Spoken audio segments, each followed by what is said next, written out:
Yeah, we'll go ahead and get right to your questions. So we get to what you're thinking about, obviously, with long trip and 4 games, and now, as Joel said, guys jumping into conference games here for Wednesday and Saturday. So, yeah, go ahead. What were your biggest takeaways looking over 3 games down in the Bahamas? Oh, we got better quickly.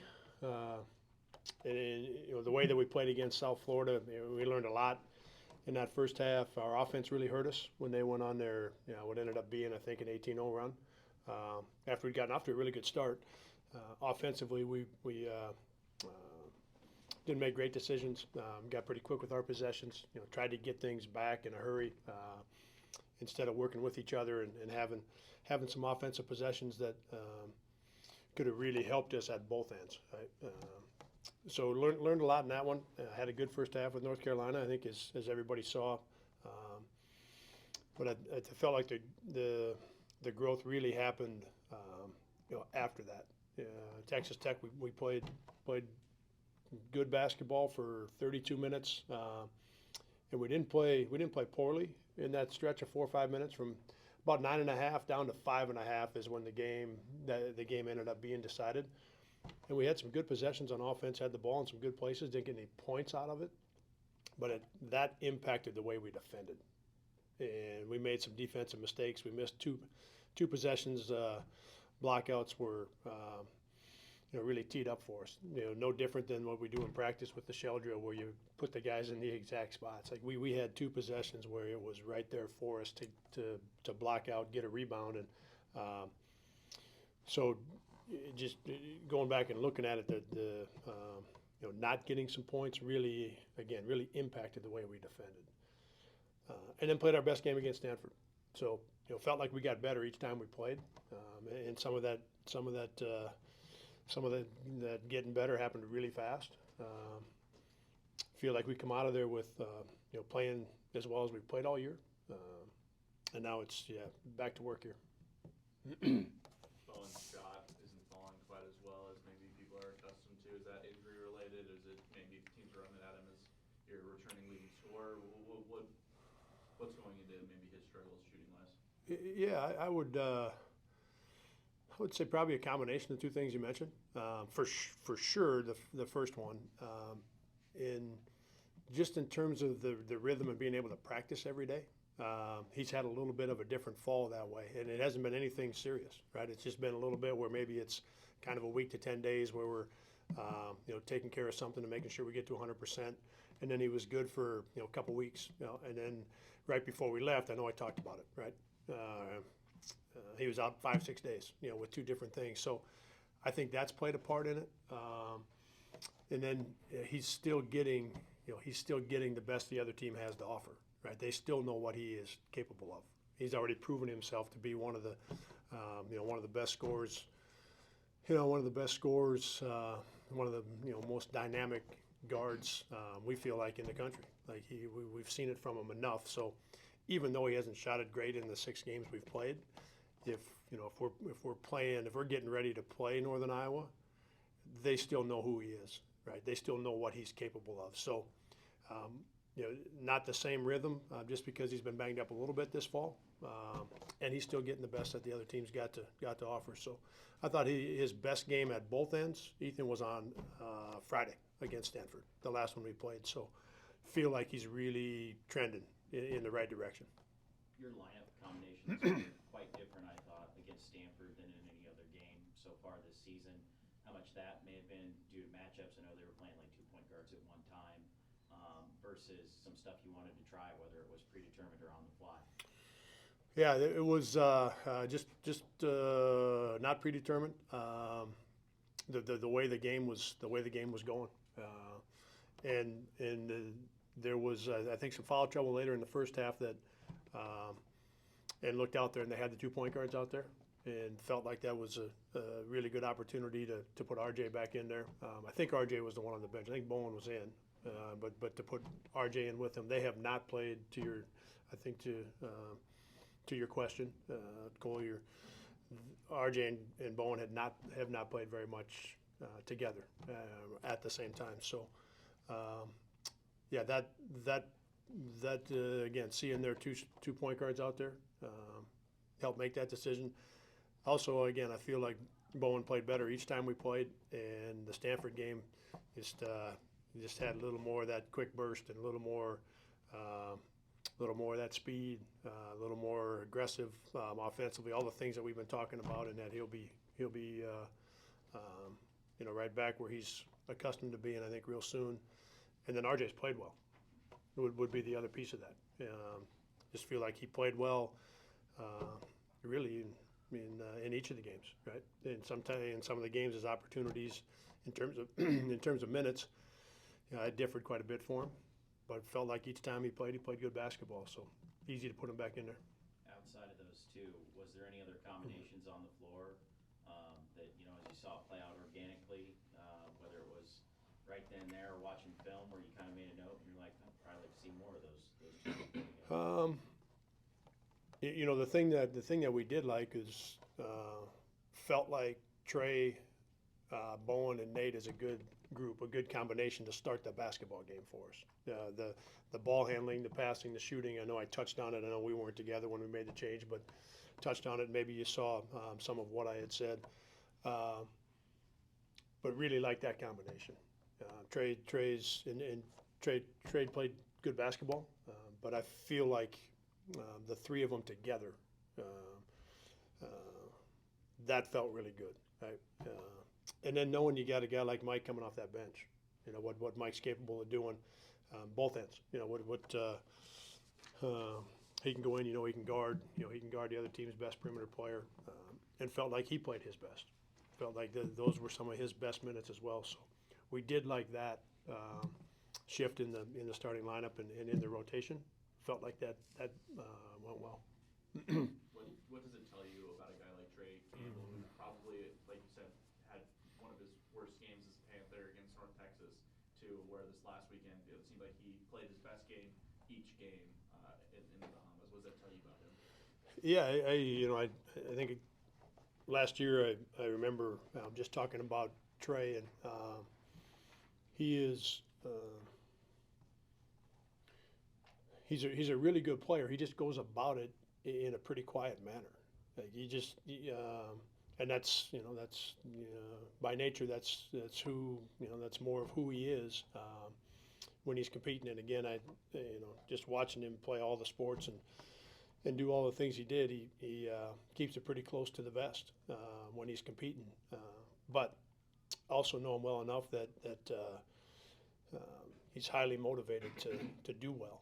And so he knew he didn't play great at North Texas, and that he hadn't played as good in the two games, North Texas, South Florida. He hadn't played as good in those two games as he had practiced and played in everything else we had done. So based on that, felt like it was just a matter of time till he played good.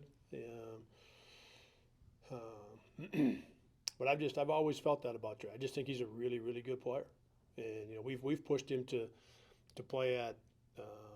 We feel like there's another, and I think he showed it in the three games that we just got done playing. We feel like he's got another level. He's got another gear and another level to him, and we're looking to and coach him and push him to be in that space more often. And it sure felt like he was. He was there a lot in the three games that we just played. You've got a couple of games this year, including one in the Bahamas, where you had a really good stretch of basketball and then just hit a wall, had about 8 to 10 minute stretch where seemingly nothing was going in. Is that guys getting in their own heads a little bit when they miss a couple of shots, and how do you overcome that? Yeah, I think mostly it's our team learning about each other. The dynamic. Last year when we needed a basket, Bowen and Titan, and even when we didn't, Bowen and Titan were gonna have the basketball most every possession for sure when we needed a basket, or those stretches started where the momentum shifted, and now we've got to find a way to get a basket and get our offense going again. With Nate back, with Jacob here, with a couple of the freshmen, shift in the starting lineup, things change for everybody, and so we're learning about this team. We're learning about, okay, where is the best place to go? when the momentum shifts. We feel like we've got in Bowen, Titan, Nate, Huddy, as he gains some more experience and gets more comfortable. Those guys in particular in terms of making plays, and then another group of guys, whether it's Landon, Mike, Trey, another group of guys that are going to make shots when it really matters. Right? But we feel like we've got, and Trey showed it some as well. So we feel like, I just think it's more of this team learning about each other, right? And us learning about what's the best way to put an end to another team's run. And hopefully what happened with South Florida and what happened in the 3 games in the Bahamas, like that can help us get there faster, right? That to me is the biggest thing. When you talk about some of those lessons, when you have 4 games in 6 days, including 3 straights, does that allow those lessons to be learned in a quicker pace, or does that present some challenges in trying to develop in the big picture? I think it really helped us this past week. To be able to just turn around and go back to the court, because we didn't feel like we had our best at South Florida, and to be able to turn around and play and it be North Carolina, right? Which is the obvious. It's going to get your attention, right? It's going to have your attention, and you're going to work to you're going to have all the energy you need. So I feel like it really helped us that the games came quickly. Because Carolina, we played, we were ahead 5 or 6 at half, but we didn't play great. We played good, but we made some pretty simple mistakes, and we're still up 6. In North Texas, like we've talked about, you play really good for 32, 33 minutes, and then you don't take advantage of a couple opportunities on offense. It impacts you defensively. Now they get a couple easy ones and a couple of rebounds, and now you've got to hurry up and turn around and do it again. And that was one of the things that I was most impressed with our players, was the ability to play better each time we played when we were down there. A great first half against Carolina in terms of being up 6, turning around after a disappointing second half and playing really good basketball against Texas Tech, and then having a nice lead, go away and get beat at the buzzer, but turn around then and play your best game, play closer to 40 minutes. So I was most impressed with that with our guys. You talked about having some offensive struggles and allowing that affecting how you play defense on those couple of stretches that you just touched upon. I know us from the outside looking in, we'll say, well, you can't take your deep offensive struggles to the other end of the floor, but that's a heck of a lot easier said than done. How do you go about instilling that mindset? Yeah, you kind of go through what we've gone through the first 2 weeks. You go out there and you play and you learn, and then the most important part is then what are you going to do? What do you do about it? And so I practice today, I practice tomorrow, and then our next opportunity at home against Belmont. Do you take everything that's happening and take advantage of all the things that you've seen and put them into play? Like to me that's the way this works. And we've seen quite a bit already.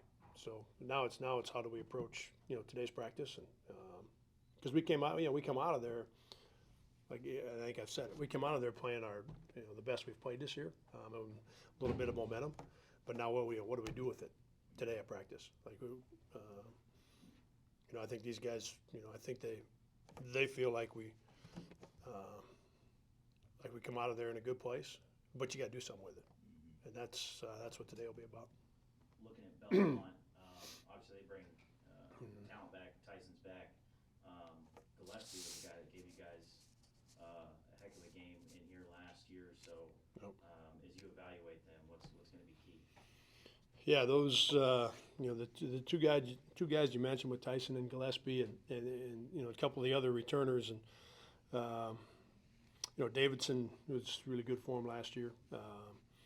And they've got 2 or 3 other guys back. So you've got 5 or 6 returners, 3 or 4 of them, high-level guys. Added a couple transfers. They've got a couple of young, freshmen, sophomores playing for them. So one of the biggest challenges playing against Belmont is their skill level, right? And they play fast. Offensively, extremely well coached. all 5 positions, they'll handle the ball, they pass the ball, they'll shoot the ball. And anytime you go into a power forward and a center, and those guys can handle it and shoot it, and they're good passers, it just, you've got to cover so much of the floor. Cool. That's in playing Belmont twice last year, having watched them play some before that, and now watching their team getting ready for Wednesday, same thing. Multiple guys that handle the ball, pass the ball, and shoot the ball, and they have 5 of them on the floor at the same time. So now you're stretched, and you've got to do a great job of keeping the ball in front of you, so you don't end up in rotations where their passing can really hurt you. You've got to make sure you get to, 4 or 5 of these guys. If they have any space, they're making a 3. So a lot of challenges that way. What else? Good. How was it having Rima back for another week? Yeah, it was fun. Yeah, and we stayed in touch a little bit, but it was fun. Obviously the amount of time that we would have spent together, of course, over the years, and to get a chance to see him and spend some time together, and have him call, games against North Carolina, Texas Tech, Stanford. He's obviously been on the call for the biggest games we've had, and so it was fun. Yep. Thanks.